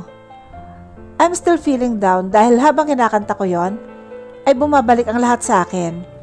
Mabuti sana kung puro sakit at lungkot lang ang naalala ko.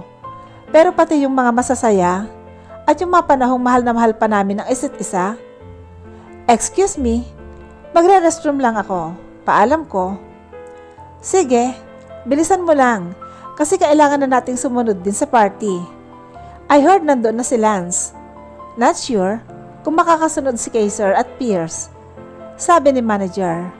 Kaya tumayo na ako. Magre-restroom ako nang mahimasmasan ako. Maloloka ako dito kay Dylan. Paglabas ko ng pinto, nagpalinga-linga ako dahil hindi ako pamilyar at hindi ko alam kung saan ang restaurant dito. Paliko na sana ako. Sa isang pasilyo, nagulat ako nang may humatak sa akin at halikan ang mga labi ko. Itutulak ko na sana siya, pero parang bigla akong nanghina nang magtama ang mga mata namin. Dahil ang Casper claiming my lips is something that drains out all of my energy.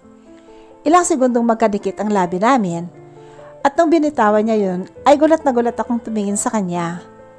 Mas nagulat ako nang hubarin niya ang coat niya kaya nakapolo na lang siyang puti ngayon at naka-necktie pero shit, ang gwapo pa din niya. Nakita kong ipinatong niya sa mabalikat ko ang coat. Anong ginagawa mo? Sa wakas ay naitanong ko siya. Alisin ko sana ang coat niya ng, Go ahead, Mia. Take that off and I will surely take off all of your clothes. Ano? Gulat kong sabi. I said, I will take off your clothes right here, right now, kapag tinanggal mo yung coat. Sinong nagsabing ipakita mo yung likod mo? Bakas ang pagkainis sa boses niya. Teka lang ha, magkaliwanan nga tayo, Mr. Pendleton. You have no rights para takutin ako. Matagal na tayong hiwalay at na-interrupt ang sasabihin ko nang halikan niya ulit ako sa labi. Nakakadalawa na siya. Tch! I never knew. New York will make you more talkative. Anyway, yes, matagal na tayong hiwalay. But that doesn't take my rights from you. Alam ko naman na alam mong kasal ka pa din sa akin. Hindi ba? Gusto ko sanang magmura, kaso pag ginawa ko yon, ay halikan na naman ako ng gunggong na to. Sabi ko na nga ba, kaya walang dumating na kahit anong divorce or annulment paper sa akin sa US. Don't look at me like that, sabi ni Dylan dahil ang sama ng tingin ko sa kanya. Ano ba to? Ano bang ginagawa mo? Nasisiraan ka na ba ng ulo? Tanong ko. Umiling siya. I'm not. And if I am then, let me be crazy the whole night. Ano? You're coming with me. Sabi niya at mahigpit na hinawakan ang kamay ko. Teka lang. Alis kami nila. No. Sasama ka sa akin and that's final. Sabi niya at hinatak na ako. Hawak niya ng sobrang higpit ang kamay ko. Sumakay kami ng elevator at pababa na sana ng ground floor. Kaso bumukas ang elevator sa 8th floor. And guess what? Ang daming taong nag-aabang ng elevator. May ilang staff at ilang artista pa akong namukhaan. They all look shocked nang makita kami. Yumuko na lang ako at akmang hahatakin ang kamay ko dahil magka-holding hands lang naman kami ni Dylan. Pero mas sinigpitan niya ang hawak sa akin. Take the next elevator. Boss, sinasabi ni Dylan bago prines ang close ng elevator. Magsasalita sana ako pero diretso lang ang tingin ni Dylan. Saan ba kami pupunta? Wala na. Nagulo na ang lahat. Ginulo na naman ng Dylan na to ang buhay ko. Ano na bang gagawin ko? Amelia's Points of View. Saan ba kasi tayo pupunta? Tanong ko at nag-cross arms. In fairness, ang bango ng coat niya. Pag ba mayaman at pogi, kailangan mabango? Nag-text na lang ako kina manager na may importante lang akong pinuntahan at susunod na lang ako. Tinext niya naman ako.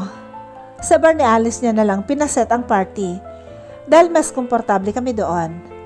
Hoy, saan tayo pupunta? Bingi ka ba, Mr. Pendleton? Pag-uulit ko. I'm not Mrs. Pendleton. Sabi niya at tiningnan ako. He even smiled at me. Jeez, pwede ba? Huwag mo akong tawagin ganyan. Kinikilabutan ako.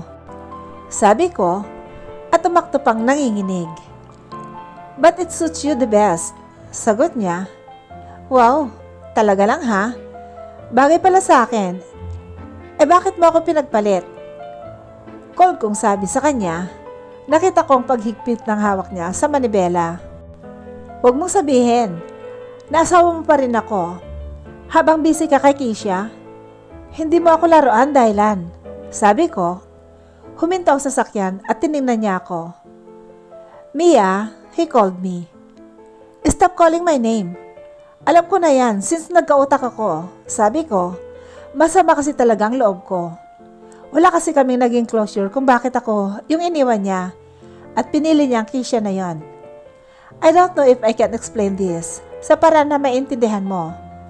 Dylan look at me at parang nakakaramdam ako ng matinding lungkot dahil sa tingin niya sa akin. Then, make me understand, Dylan, kasi gulong-gulo na ako. Isang taon tayong hindi nagkita. Tapos ganito na lang bigla. Bigla mo akong hahatakin at hahalikan na para bang hindi mo ako nasaktan ng husto. Sabi ko, I know, I hurt you. Kaya nga naintindihan ko why you have someone else now. Sabi ni Dylan. Kaya napanganga ako. What are you saying? Anong someone else? Ano bang chismis yan? Nagbabasa ka na din ba ng tabloid ngayon? Inis kong sabi. Sa mga chip na babasahin ka ay kung saan ako inililink, halos buwan-buwan. No, of course not. I'm talking about the guy na kabanda mo yung inakbayan ka at tinawag na girlfriend habang nag-uusap tayo. Sagot niya. At doon ko naalala ang kagaguhan na ginawa ni Kaiser. Ah, si Kaiser? Bandmate ko lang talaga yon. Ganun lang talaga siya sa akin. Pero hindi ko siya boyfriend. Nagulat din ako sa sarili ko dahil parang nag-i-explain ako kay Dylan. What is happening to Earth? Damn, hindi mo siya boyfriend? Pero kung makahawak siya sa'yo? Nakita kong naiinis si Dylan. Ano yung mukha na yan? Nagsiselos ka? I can't help but ask. Nag-iwas siya ng tingin. Ano na naman ba to, Dylan? Anong act na naman itong pinapasok mo sa buhay ko? Ginugulo mo na naman ako? Well then, tumigil ka na please lang. Sabi ko at nagmamadaling bumaba ng sasakyan niya. Nagbagsakan na naman ang mga luha ko. Nagulat ako nang hatakin niya ako. Eto na naman tayo sa hatakan na ito. Isang taon na ang hilig pa ding manghatak. Mag-apply kaya ang snatcher. Nagpumiglas ako sa pagkakahawak niya sa akin at mabilis ko siyang sinampal. Ako ang nagulat dahil parang hindi naman siya nasyak sa ginawa ko. Hit me, pero please wag ka nang umiyak, sabi niya. At bakit hindi? Why would you care kung umiiyak ako? Just tell me kasi kung anong nangyari, Dylan. Okay naman tayo, di ba? Tapos nung lumitaw lang yung manananggal na Kisha na yon, ayun, nagkandaletse-letse na. Or baka naman, sa simula pa lang talaga, ay wala kang balak na seryosohin ang pagpapakasal mo sa akin. Sinisigawan ko na siya, at buti na lang, walang naglalakad masyado dito, at puro sasakyan lang. Even if I tell you, it won't solve the problem. Sigaw niya kaya nagulat ako. Ano bang itinatago niya? Well then, walang patutunguhan itong pag-uusap natin, sabi ko, at mabilis na pinara ang taksing dumadaan. Mahal kita, Mia. Napahinto ako sa akmang pagbukas ng pintuan na ang taksi at parang maiyak ako dahil ngayon ko lang uli narinig sa kanya ito. Can't you at least just believe that? He added. Nilingon ko siya. Mahal mo ako? Pero mas mahal mo si Kisha. Ganon ba yon? Tanong ko. Hinantay ko na sumagot siya pero wala. Damn you! At mabilis kong binuksan ang taxi at sumakay doon. Panay ang tulo ng luha ko habang umaandar ang taxi palayo kay Dylan. Gusto ko lang namang malaman kung bakit hindi niya ako pinili. Kung ano ba yung kulang sa akin. Hindi kasi alam ng mga lalaki na ang hirap mag-move on, na hindi mo alam kung bakit ka iniwanan. Yung para bang alam mo sa sarili mo, na ginawa at ibinigay mo na nga ang lahat, pero nagawa ka pa ding lokohin at ipagpalit. Akala kasi nila, na kapag iniwan nila tayo, hindi tayo namamatay, kakaisip na may mali sa atin, na ikinukumpara natin yung sarili natin sa iba. Nagbabaka sakali na baka mahanap natin yung sagot, kung bakit tayo yung iniwan. Nagpahatid na lang ako sa party, dahil for sure, pagagalitan ako ni manager. Pagbaba ko pa lang ng taxi, ay nakita kong madami ng tao at lahat sila ay nagtitinginan sa akin. May mga media din dito. Hi Mia, anong masasabi mo na under na ang BV ng Dawn? What made you decide to sign up under them? Since halos lahat ng network ay nag-aagawan sa inyo. Is it true na kaya kayo nag-sign up? Ay schoolmate at matagal mo nang kilala ang may-ari at sikat na modelong si Dylan? Mia, are you dating someone now? Is it true na boyfriend mo daw si Henry Del Mundo? Pinagkakaguluhan na ako ng media at lahat sila ay nasa harapan ko. Kanya-kanya sila ng tanong at hindi ako makasagot. At wala naman talaga akong balak sumagot. Nasisilaw na din ako sa camera. OMG Mia, kung tama bang nakikita ko, suot mo ang coat ni Dylan? Are you dating? Nagulat ako sa tanong ng reporter at naalala ko nakasuot pa din pala ang coat ni Dylan sa akin. Umiling-iling ako. No, hindi.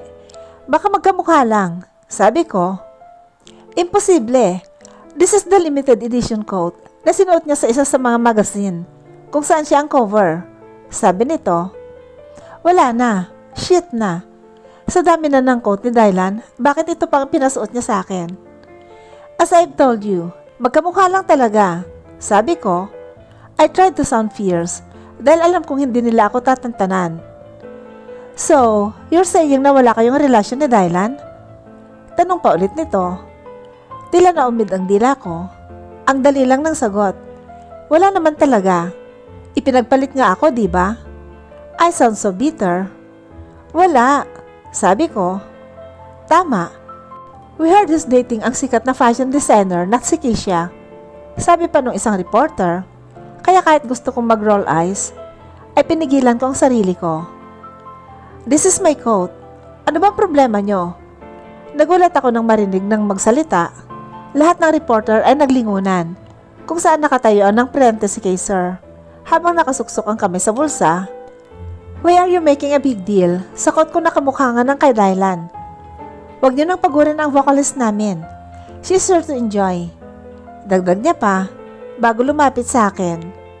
I smiled at him dahil sa wakas ay may dumating na para alisin ako dito. Dahil for sure, hindi ako lulubayan ng mga press. Hinatak na ako ni Kaiser papasok sa bar. Pagpasok namin ay madami ng tao at madami na rin ang bumabati sa amin at wini-welcome kami sa down. Hindi ko napansin na simula ng hatakin ako ni Kaiser ay hindi pa din pala nagbibitaw ang kamay namin. Dumiretso kami sa bar counter kung nasaan si Pierce at Lance na ngayon ay nagkukulitan na. Lance is with a girl na sa tingin ko ay parang naligaw lang dito. Hi there, Mia! Masiglang bati sa akin ni Lance. Nag-appear pa kami gamit ang kabila kong kamay dahil si Kaiser ay hindi pa din bumibitaw. Saan ka galing? Kanina ka pa namin hinihintay. Tumugtog kami kanina, kaso iba talaga kapag nandyan ang lead singer. Diyan lang, may dinaanan lang ako. Lance looked at me with a weird look na para bang may alam siya na hindi ko alam. Tumingin siya sa magkahawak naming kamay ni Kaiser. Magsasalita na sana siya nang nauna pa si Pierce. Hoy Sebastian Kaiser, baka anong isipin ng tao at kung makahawak ka kay Mia, ay para siyang batang mawawala? Ani Pierce. Oo nga. Baka mamaya machismis pa tayo niyan. Sige ka, papangit ang reputation mo sa mga girls. Sabi ko. Tumingin lang sa akin ang seryoso si Kaiser. I don't care kung anong isipin nila. I will hold you dahil ayoko mawala ka. Sabi niya, kaya pakiramdam ko ay nag-akyatan lahat ng dugo sa mukha ko. Awkward. Yun yung sitwasyon naming apat ngayon. Yung kasama naming babae ni Lance ay busy sa simpleng paghalik-halik dito. Buti na lang tumawa si Lance at malakas na tinapik sa balikat si Kaiser. Hokage ka, pero wag si Mia, Lance said. Pero instead na bumitaw, ay mas sumigpit pang hawak sa akin ni Kaiser. Tama na nga yan.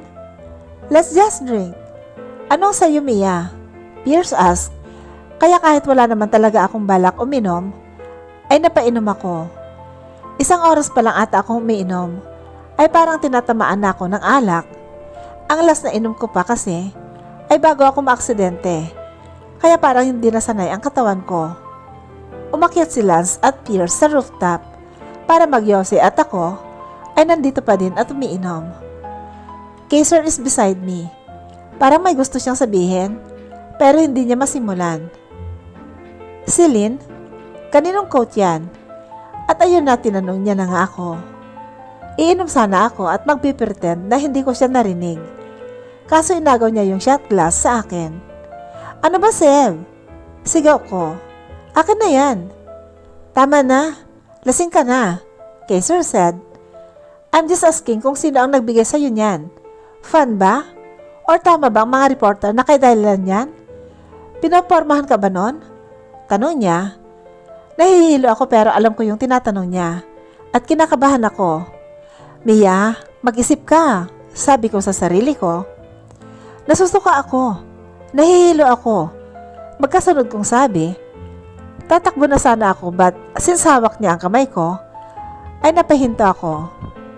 Ayan, sabi ko kasi sa'yo eh. Iinom-inom ka pa. Doon ka na sa rooftop. Puno ang banyo dito sa baba. Sabi nito at tinakay na ako paakyat. Pag-akyat namin sa rooftop, ay kahit suot ko pa ang coat ni Dylan, ay nilalamig ako. Pero at the same time, ay medyo nabawasan ang pagkahilo ko. Baliw ka na ba talaga, Kaiser? Hindi mo talaga bibitawan si Mia? Lance said, katatapos lang nito sa yosi niya at itinapon na yun sa lapag at inapakan. Ano bang problema? Wala namang problema. If I hold Mia. Lasing siya at siguro sa kanila, walang problema. Pero sa akin meron. Nagulat ako nang may magsalita sa likod namin. At kahit nakatalikod ako, ay mabilis na tumibok ang puso ko. At nagulat ako nang marahas niyang pinaghiwalay ang pagkakahawak sa akin ni Kaiser. At mabilis akong hinila kaya napayakap ako at tumamang mukha ko sa fully built niyang katawan. Ayoko sanang sirain ang moment na to, pero ang macho at ang bango niya naman. Nagangat ako ng tingin para kumpirmahin na tama ang hinala ko.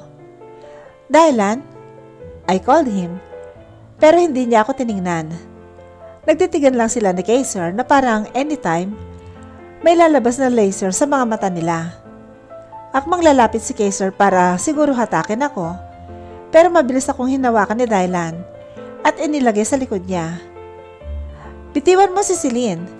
Diba, I told you na girlfriend ko yan? Matapang na sabi ni Kaiser. Kinakabahan ako dahil sa paraan pa lang ng pagtingin ni Dylan. Alam kong papatulan niya si Seb, gaya ng ginawa niya kay Xavier noon. Nagulat ako nang mag-smirk si Dylan. Oh no, don't tell me. Nasasabihin mo yan sa akin? Sa tingin mo ba maniniwala ako? Pwede ba?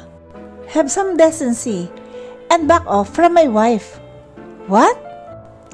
Gulat na tanong ni Kaiser. At parang gusto ko nang maglaho. Hindi ko na alam kung saan napupunta ito. Lupa, kainin mo na ako. Ayoko sa sitwasyon na to. Amelia's Points of View. Dylan, tama na. Mahina kong bulong dito. Para kasing papatayan na niya sa tingin si Kaiser. And even Pierce is looking at him seriously. Hindi obra sa akin yan. Narinig kong sabi ni Kaiser. At nagulat ako nung sugurin ni Kaiser si Dylan. At mabilis na sinapak ito. Agad na naupo si Dylan dahil sa lakas ng pagkakasuntok sa kanya. Kaiser, sigaw ko. Nagulat ako nang hatakin niya ako palayo. Okay ka lang ba, Celine? He asked me. Nakita kong tumayo si Dylan. At alam ko na gagawin niya kaya mabilis akong humarang sa gitna nila. Napahinto si Dylan na dapat ay gaganti ng sapak kay Kaiser. Tama na. Tumigil nga kayong dalawa. Sigaw ko. Lumapit na sa amin si Pierce at Lance. Bumitaw ako sa pagkakahawak ni Kaiser. Hinawakan ni Pierce si Kaiser. At si Lance naman ang nakay Dylan.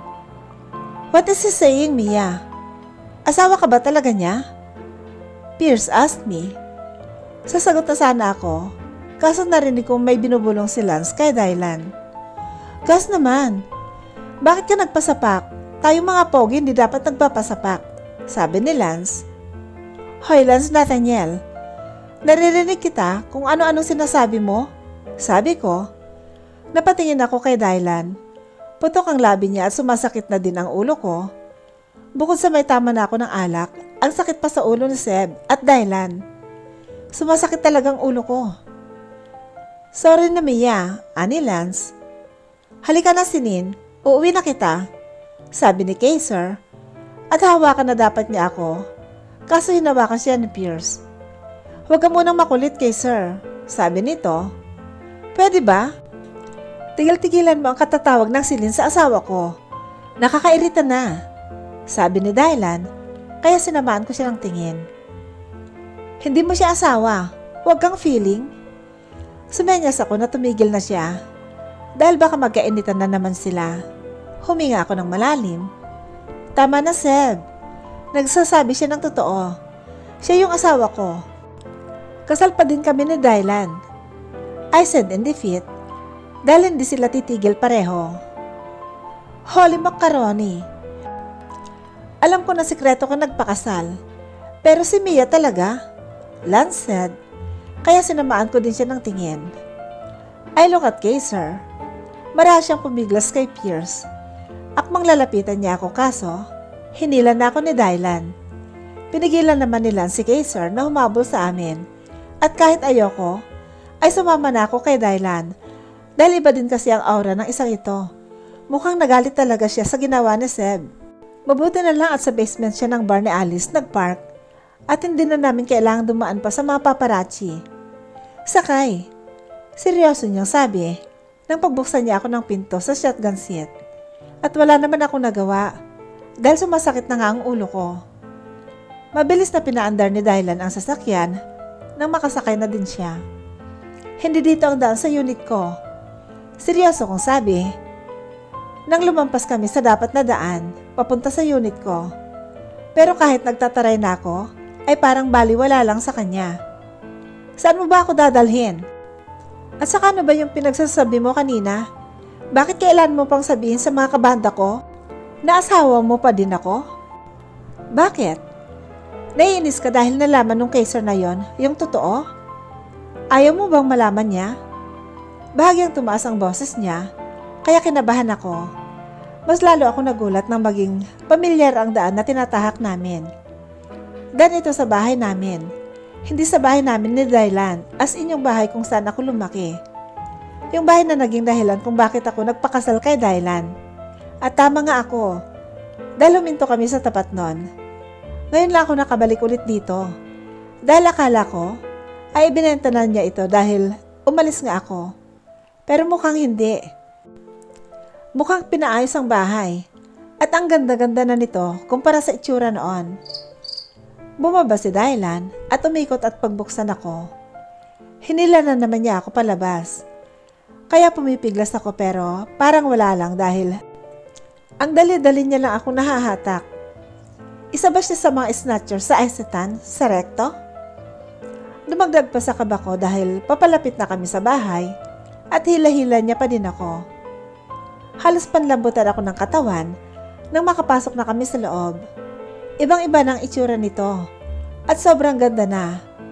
Pero nakaramdam ako ng matinding lungkot. Dahil dito ako naging mag-isa. Saksi ang bahay na ito sa pagkaulila ko sa mga magulang. At sa 9 na taon na halos gabi-gabi kong pag-iyak nung maghiwalay kami ni Dylan. Pumiglas ako sa pagkakahawak niya at tiningnan siya ng masama. Bakit mo ba ako dinala dito, ha? Pwede ba? Uuwi na ako. Sigaw ko. At ano? Saan ka uwi?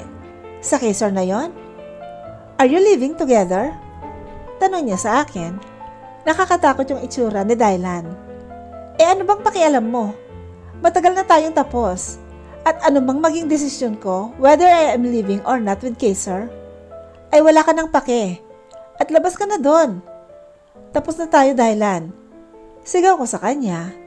At tatalikod na sana ako nang sobrang lakas niya akong hatakin. Pabalik at maras niyang hinarap sa kanya. Hindi ako nakakilos. Nang bigla niyang angkinin ang mga labi ko, I was trying to push him. Pero sobrang lakas niya. Ano ba, Dylan? Sigaw ko nang bitawan niya ang labi ko. Let me show you who really owns you. Sabi niya at kung inaakala ko ay matindi na ang kanina, ay mas mapusok ang pagdampi ng labi niya sa labi ko ngayon. I even tested my own blood when he bit my lip. Naramdaman kong nagbabagsakan ang luha ko. Lalo na nung magsimula na siyang tanggalin yung coat na siya mismo ang nagsuot sa akin kanina. Nakakatakot siya. Parang hindi na siya si Dylan na kilala ko. I just closed my eyes nang tuluyan nang bumagsak sa lapag ang coat niya. Hindi ako tanga. Alam ko kung anong gusto niya. At kahit nasasaktan ako, at alam kong isang katangahan ito ay hinayaan ko siya. Mismong puso ko ang pumayag. Dahil mahal ko pa din siya. Mahal na mahal. Dahan-dahan akong umupo nang maramdaman kong mahimbing na ang tulog ni Dylan. Mabilis kong binalot ang hubad kong katawan gamit ang kumot. Tatayo na sana ako, kaso napatingin ako sa mapayapang natutulog na si Dylan. Hindi ko alam na kaya niya iyong gawin. Hindi ko din alam kung bakit niya ginawa yon. Alam kong mali na hinayaan ko siya na may mangyari sa amin dahil may kisya na siya. Nakakatawa, hindi ba? Ako yung asawa, pero parang ako pa yung kabit dahil ako pa ang nagigilty. I bit my lip at pinigilan ang paghikbi. Pinigilan ko din ang kamay ko na hawakan siya dahil alam kong ayoko nang umalis pa sa tabi niya. Napatingin ako sa cellphone niya nang makita kong umiilaw ito. His name flash at hindi ko alam kung anong pumasok sa utak ko at kinuha ko yun at sinagot. Babe, where are you? I thought you're going to pick me up. Nasaan ka na? Nandito na ako sa bahay. Dito na ako sa kwarto matutulog ha. Hoy, sumagot ka naman. Mabilis kong pinatay ang tawag at kahit nanginginig ako, I gathered all my strength at pinilit ang sarili ko na tumayo at umalis doon. So, kaya dito niya ako dinala kasi nasa bahay na si Keisha. Ibinabahay niya na yung babaeng yon. Ang kapal ng mukha niya. Nang dumating ako sa unit ko, ay halos mag-uumaga na. Parang wala ako sa sarili at dahil sa wala pa akong tulog, ay tila mas nakadagdag yon sa pagiging emotional ko. Ayoko na. Sigaw ko at binato yung picture frame kung saan magkasama kami ni Dylan at nakakbay siya sa akin. Picture pa namin nung high school. Tumayo ako at hinubad ang sinuot ko ulit na coat niya at hinagis din yon. Dumiretso ako sa banyo at binuksan ang shower dahil gusto kong maalis ang lahat ng bakas niya sa akin. Nakadamit pa din ako at napaupo ako dahil ang sakit pa rin pala. Nakarinig ako ng malalakas na kalabog sa labas pero hindi ko na yun inintindi. Masyado nang clouded ang utak ko. Nagulat ako nang biglang bumukas ang pintuan ng banyo at may pumasok dito. Lumapit siya at umupo siya para maging magka-level kami. Anong ginagawa mo dito? Tanong ko. Iyak pa din ako ng iyak at para akong bata. Pinatay niya yung shower at binalot ako ng robe na nakasabit dito sa banyo. "Okay, sir," I called him. Niyakap niya ako ng mahigpit, kaya lala akong umiyak. "I'm so stupid. Ang tanga-tanga ko." Sabi ko. "Shh, Celine. Akala mo ba lagi ako nagbibiro?" Napatingin ako sa kanya. "Hindi ako nagbibiro. Kahit isang beses, hindi ako nagbiro. Kapag sinasabi kong gusto kita." "Ha?